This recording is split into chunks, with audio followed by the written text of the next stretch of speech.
Básicamente por falta de pruebas que puedan mantener a 15 personas en el proceso, el Ministerio Público decidió ordenar la liberación por de pronto hasta que se conozcan elementos nuevos de juicio. 15 trabajadores de la embarcación que transportaba más de 13 toneladas, en realidad se habló de 18 toneladas de marihuana en Itapúa, fueron liberados por disposición fiscal.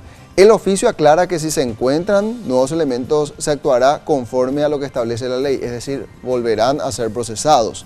Ellos son los liberados José María Mansi, Cristian Ramírez, Roquelino Cáceres, Helio David Martino, Pedro González Torres, Arnaldo Andrés Candia, Carlos Amudio Fleitas, Carlos Sosa, Benigno Martínez, Marcos Alan Prado, Gustavo Zárate, Silvio Franco, Raúl Duarte y Emanuel Chávez.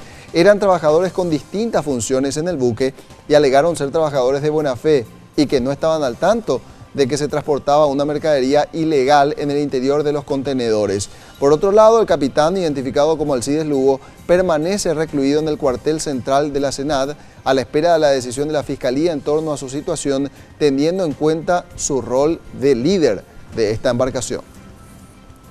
Conforme, acá muy buena atención de parte de la gente de la SENAD, suerte se aclaró todo y conforme con todo, funciona todo bien. ¿No te esperabas eso? No, para nada. De hecho, nos fuimos a trabajar, ¿verdad? Y de repente uno se encuentra con esto y tenemos que participar nomás en la investigación para que todo se aclare, ¿verdad? Sí, por eso estamos tranquilos, la mayoría de nuestros compañeros estábamos tranquilos por eso y nos apoyábamos todos. Decime, ¿cómo fue ese momento? ¿Cómo usted le sorprendió en ese momento? No, nos sorprendió en serio porque nosotros estábamos trabajando a punto de zarpar y vienen así los militares,